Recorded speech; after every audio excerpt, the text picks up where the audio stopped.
मैं हूं मुमताज आलम रिजवी और इस वक्त मैं आपके खिदमत में लाइव हाजिर हूं। बात करूंगा अमेरिका, इजराइल, फिलिस्तीन और पूरे मसले पर। लेकिन सबसे पहले एक छोटी सी अपडेट मैं ये दे देता हूं। मैं उनका इस्तकबाल करता हूं। ये यहाँ पे सीनियर पॉलिटिकल एनालिस्ट हैं। इसके साथ साथ माहिर तालीम, माहिर कानून और मिडिल ईस्ट के एक रिसर्चर के तौर पे शिरकत करते हैं। मैं उनका इस्तकबाल करता हूं। और यही राशिद साहब की चूंकि जितनी बड़ी ताकत स्टेट ऑफ होर्मुज बन के उभरा है एक कंट्रोल करने के लिए पूरी दुनिया को, तो क्या ये माना जाए, हालांकि अलग अलग रास्तों की बात हो रही है, लेकिन क्या ये एहसास अमेरिका को अब हुआ और इसीलिए अब अमेरिका जो है वो आ, ये चाहता है कि इस पे हमारा कंट्रोल। राशिद साहब,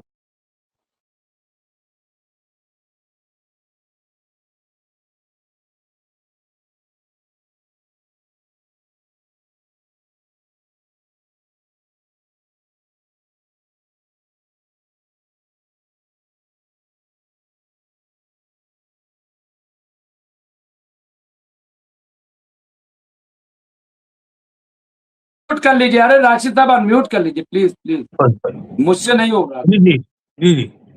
तो देखिए, जो आप बता रहे हैं इनका इंटेंशन का मैटर है डोनाल्ड ट्रंप का। डोनाल्ड ट्रंप ने बहुत पहले से ही ये कह दिया था कि हमारी नजर ईरान के तेल पे है, और ये अमेरिका का बहुत पुराना एसेट था। जब इन्होंने वहां की सरकार गिरा करके शाह का दौर ले करके आए थे, तो पूरे होर्मुज वगैरह पे पूरा कंट्रोल नहीं लोग कर रहा है, ऐसा नहीं है। तो अब उन्होंने क्या किया कि जब उनके हाथ से निकल गया तो ये बेचैन हो गए, इनकी इकोनॉमी में असर पड़ने लगा। तब इन्होंने, अभी आपने देखा होगा वेनेजुएला वाला सीन जो हुआ, वेनेजुएला में ही पहले था, तो जब शावेज आए, शावेज ने उसका निजीकरण खत्म कर दिया, उसका सरकारीकरण कर दिया, तो अमेरिकन कंपनियों को वापस जाना पड़ा। अब वेनेजुएला का तेल बेचने लगा वेनेजुएला, अमेरिका का कंट्रोल खत्म हो गया था। तो अब जब डोनाल्ड ट्रम्प आए तो इन्होंने, अब होता ना गुंडागर्दी, वो रास्ता अपनाया। अपनाने के बाद उन्होंने वहां के प्रेसिडेंट को कैप्चर कर लिया, किडनैप कर लिया उनको, और तेल को कब्जा कर लिया। वही चीज यहाँ रिपीट करना चाह रहे थे, क्योंकि जब शाह की सल्तनत ये लाए थे रिजीम चेंज करके उस वक्त, तो पूरा कंट्रोल अमेरिका का था उसके ऊपर। फिर 1979 में खुमैनी साहब आए, उन्होंने वहां पर इनकलाब लाए, तो शाह को भागना पड़ा। जब शाह को भागना पड़ा तो अमेरिकन से और ईरान गवर्नमेंट का टोटल बाइकाट हो गया। एक हिसाब से ईरान ने अमेरिका को अपना दुश्मन मान लिया था उस वक्त। तो अब वो दुश्मनी आज तक चली आ रही है। अब उसकी नजर है डोनाल्ड ट्रंप की कि हमको अगर ये तेल मिल जाए तो हमारी इकोनॉमी और स्ट्रांग हो जाए। और तेल कब्जा करने का इसका तो पुराना फार्मूला है, और कोई डोनाल्ड ट्रंप एक अनोखे नहीं है। डोनाल्ड ट्रंप के अलावा जितने भी प्रेसिडेंट ऑफ यूएसए हुए हैं, उनकी नीयत दो चीज पे रहती थी। डेमोक्रेटिक बैंक पर अटैक करते थे, और ये लोग जो है क्रूड ऑयल पे अटैक करते हैं।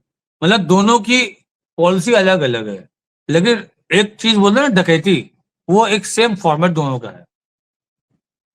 तो उससे बराक ओबामा के टाइम पे जब सद्दाम हुसैन का मैटर हुआ था, उस वक्त इन्होंने इराक के तेल को कब्जा कर लिया, और तेल इराक बेच रहा है, पैसा इनके खाते में आ रहा है।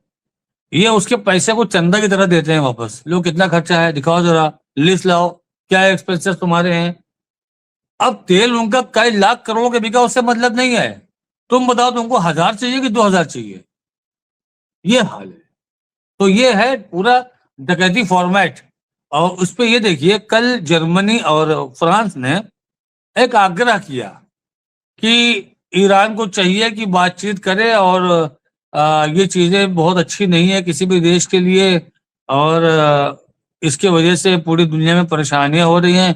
ईरान को चाहिए कि हमला न करे। अबे तुम ईरान का नाम ले रहे हो, अमेरिका क्यों नहीं बोल रहे हो? पहला अटैक तो अमेरिका ने किया था ना, 28 फरवरी को।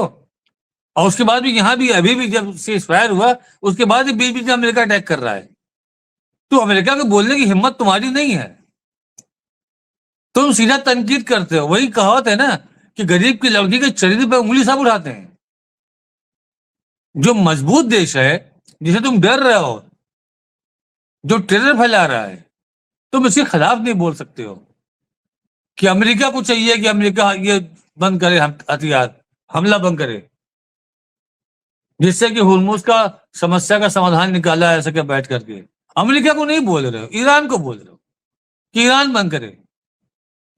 तो ये जो चापलूस लोगों की एक लॉबी है, इसने हौसले बढ़ा के रखे हुए अमेरिका के और इन चापलूसों ने। जी sir, boss is always right, आप जो कर रहे हो बिल्कुल सही कर रहे हो, हम आपके साथ है। हमारे यहाँ से भी निंदा होती है तो ईरान के खिलाफ होती है, अमेरिका के खिलाफ नहीं होती। कोई एक हुई हो बताइए आप, कोई एक निंदा अमेरिका के खिलाफ की गई हो। तो मुमताज भाई, जिस तरीके से मार अभी अमेरिका मार रहा है, और सॉरी ईरान मार रहा है, क्योंकि अब इन्होंने फैसिलिटीज पर अटैक शुरू कर दिया। रेलवे लाइन पे किया, रेलवे स्टेशन पे किया, ब्रिजेस तोड़े। तो अब अगर ये इस तरह से ब्रिजेस अटैक, हाईवे के ब्रिज अटैक कर गिरा रहे हो, तुम मिसाइल मार रहे हो उसके ऊपर, तुम अगर सिविलियन प्रॉपर्टी में मारोगे तो जाहिर सी बात है कि भी जिस देश ने तुमको पनाह दिया है मारने के लिए, फिर उसकी भी सिविलियन प्रॉपर्टी खतरे में आ जाएगी। जैसे कि ईरान ने कहा है कि अब हम उसी फॉर्मेट पे काम करेंगे। अब यहां तक कि IRGC के जो चीफ हैं, उनका स्टेटमेंट था कि अमेरिका इस लड़ाई को सेकेंड वर्ल्ड वॉर की तरफ लेके जा रहा है, वो थर्ड वर्ल्ड वॉर की तरफ। कहा ये थर्ड वर्ल्ड वॉर की तरफ लेके जा रहा है, और इसमें कोई दो राय नहीं है। अगर इधर से चाइना और रशिया खड़े हो जाते हैं तो उधर से Germany, France, Britain, Israel, Italy सब खड़े हो जाएंगे उधर से, फिर एक वर्ल्ड वॉर का फॉर्मेट बन जाएगा। वो चीज समझ में नहीं आ रही डोनाल्ड ट्रंप को। जी मुमताज भाई। बहरहाल कैसे देखते हैं राशिद साहब कि क्या क्या होगा इजराइल में जो चुनाव होना इसमें, या जो मिड टर्म होना इस पे, क्या इस पे भी असर पड़ेगा फिर? देखिए, डोनाल्ड ट्रंप को अब बनना ही नहीं है राष्ट्रपति, ये इनका सेकेंड टर्म है। अगर वो तानाशाही का कोई फॉर्मेट लेके आए अलग बात है, लेकिन जो USA का कॉन्स्टिट्यूशन है उसमें तो यही है कि 2 टर्म से ज्यादा किसी को मिलना नहीं है। तो डोनाल्ड ट्रंप जो है, इनका सेकेंड टर्म है।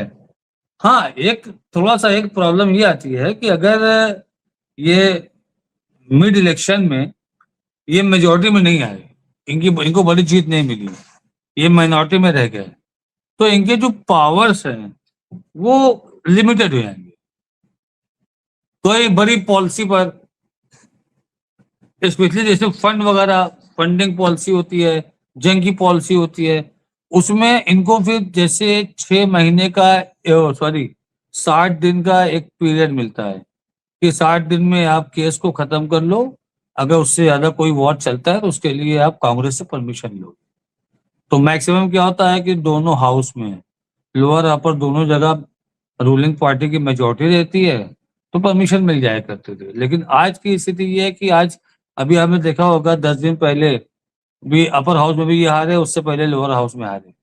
अगर वीटो लगाएंगे तो कांग्रेस में जाएगा मैटर, ज्वाइंट असेंबली चलेगी, ज्वाइंट सेशन चलेगा, और उसमें भी 75% मेजोरिटी जो फैसला होगा वो माना जाएगा। तो ये तो अभी ये जीत की पोजीशन में है, अभी ये विन की पोजीशन में है, अभी इनके पास पूरा पावर है, तब ये स्थिति है। अगर ये चुनाव में माइनॉरिटी में आते हैं तो इनके सारे पावर जो है कट जाएंगे। ये रहेंगे, प्रोटोकॉल तो रहेगा as a president of USA का, लेकिन एक रबर स्टैम्प टाइप के हो जाएंगे। फिर जितने बड़े डिसीजन होंगे वो कांग्रेस लेगी, ये नहीं ले पाएंगे। जितने बड़े फैसले होंगे वो कांग्रेस लेगी, ये नहीं ले पाएंगे। तो इनका तो कुछ खास नुकसान नहीं है। नुकसान हो रहा है JD वेंस का। JD Vance against Israel statement दे रहे हैं। अभी भी 3 दिन पहले भी उनका स्टेटमेंट आया था कि अमेरिका को इजराइल जो है वो घसीट रहा है। यहाँ तक कहा कि अमेरिका की लोकल पॉलिटिक्स और लोकल पॉलिसीज पर इजराइल का इंटरफेरेंस है। तो अब आप वाइस प्रेसिडेंट हो कि रबर स्टैंप हो, आपको जहां जहां पर लूप होल लगता है उसको आप सही क्यों नहीं कर रहे हो? आप क्यों नहीं कर रहे? आप सही करो उसको। तो एक तरफ तो ये इजराइल के सपोर्ट में है, दूसरी तरफ वो इजराइल के अगेंस्ट बोल रहे हैं। क्यों बोल रहे हैं? क्योंकि अगला फेज वही है एज ए प्रेसिडेंट। जैसे पिछले इलेक्शन में कमला हैरिस थी, अगर गाजा की त्रासदी नहीं होती, गाजा का अगर ये आपका जेनोसाइड नहीं होता, तो ये आप समझिए कमला हैरिस जीती हुई थी US प्रेसिडेंट के इलेक्शन, वो चुनाव जीत गई थी। लेकिन जो गाजा में इन्होंने जेनोसाइड किया है उससे सब नाराज थे। और डोनाल्ड ट्रम्प ने आकर के बोल दिया कि हम आकर के वॉर रोकेंगे, यूक्रेन की भी गाजा की भी। तो लोगों को एक उम्मीद हो गई कि कम से कम ये जो हिंसा चल रही है हमारे समाज में वो रुके, जेनोसाइड चल रहे हैं वो रुके। तो उसके लिए अमेरिका में रहने वाले 85% मुस्लिमों ने डोनाल्ड ट्रम्प को वोट दे दिया, जो कि ये वोट रिपब्लिकन के थे, वो डेमोक्रेट के थे। डोनाल्ड ट्रम्प की पार्टी कट्टरपंथी मानी जाती है, तो इनको मुस्लिम वोट नहीं मिलता है, बहुत ज्यादा मिलता है रिलेशन से 2-3%, 4% मिल जाए तो वो ठीक है। ये कोई जल्दी मुस्लिम कैंडिडेट में नहीं खड़ा करते, रिपब्लिकन नहीं खड़ा करती, डेमोक्रेट खड़ा करती है। तो डेमोक्रेट का वोट नाराज हो करके कमला हैरिस और जो बाइडेन की वजह से इनके तरफ इसलिए डाइवर्ट हुआ, इन्होंने कहा था हम जंग रुकवाएंगे। प्लस जो लिबरल लोग हैं वहां करके, जो यूक्रेन भी उनसे बर्दाश्त नहीं हो रहा था गाजा की तरह, तो वो लोगों ने भी इनको वोट कर दिया और ये जीत गए।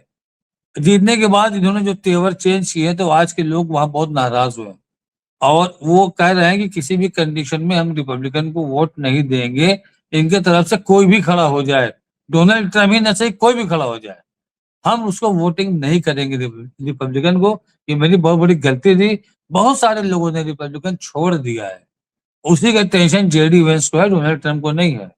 अगला चुनाव रिपब्लिकन हारती है जीतती है, डोनाल्ड ट्रम्प के ऊपर कोई असर नहीं है। वो फॉर्मर प्रेसिडेंट ऑफ यूएसए बन के एक बंगलो लेके बैठ जाएंगे। जी मुमताज भाई।